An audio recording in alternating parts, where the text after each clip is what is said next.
Ever feel like you're doing this teaching thing alone? You don't have to be. Shared teaching is all about sharing the workload through the power of collaboration and teamwork.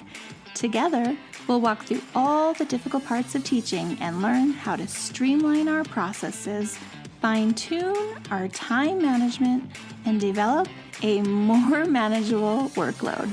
If that sounds like a dream come true to you, then welcome to the Shared Teaching Podcast.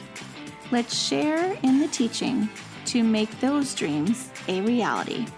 Now here's today's Shared Teaching. Welcome to the Shared Teaching Podcast. I'm your host, Susan, creator and founder of Shared Teaching. You are listening to episode 1, where we are talking about why I started this Shared Teaching Podcast.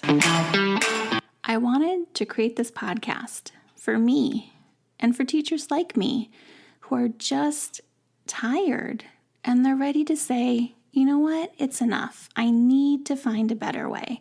And I think the better way is sharing and collaborating. Because why do we have to keep all of our teaching lessons and our teaching tips a secret? Like, we share with everyone. We share in our classrooms. We share on Instagram. But why are we in a team meeting keeping it and holding it in and not wanting to collaborate? So this, for me, is kind of like my online collaboration. It's a way that I can feel connected and supported and even loved. And I hope that you'll join me in this journey and that you'll feel like that with me. And that's kind of where the name Shared Teaching was born, because that's exactly what I want to do. Share teaching, right? And share old things teaching. I don't want to keep secrets. I don't want to hold it back. I want you to know, and I want you to learn, and I want all of us to grow and do it together. And you'll hear me say those words a lot on this podcast because that's really important to me. Together and collaboration. Okay, so another reason why I started this podcast is because I like to talk. And when I was little, I used to tell myself stories, and I would talk to myself quite a lot. So I think the more I do this, the more I'm going to get in touch with my younger self, my little 5-year-old self, like my daughter, who also likes to sit and make up stories. But now I have an excuse because you're listening on the other end, and you'll keep showing up and listening, and hopefully you'll find some value.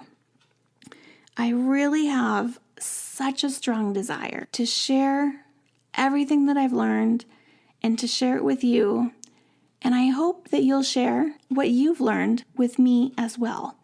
So I would like this podcast to be a combination of me and guests and regular teachers.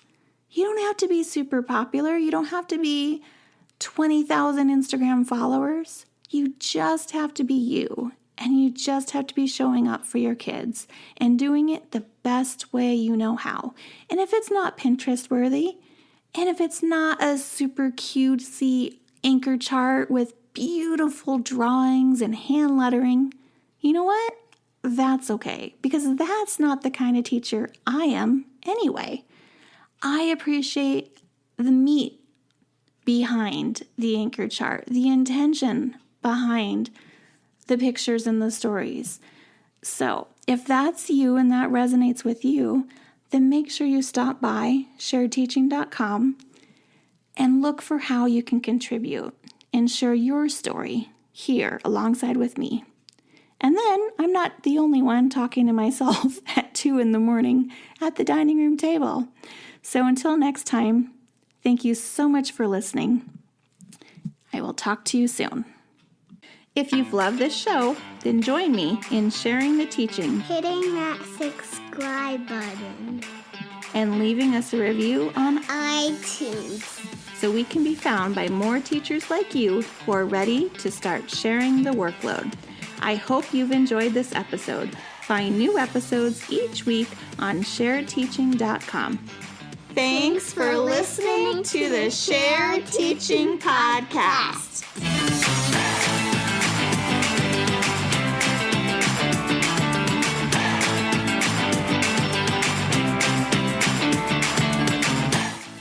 And that has been my life. Why am I sitting at my dining room table at 2 a.m.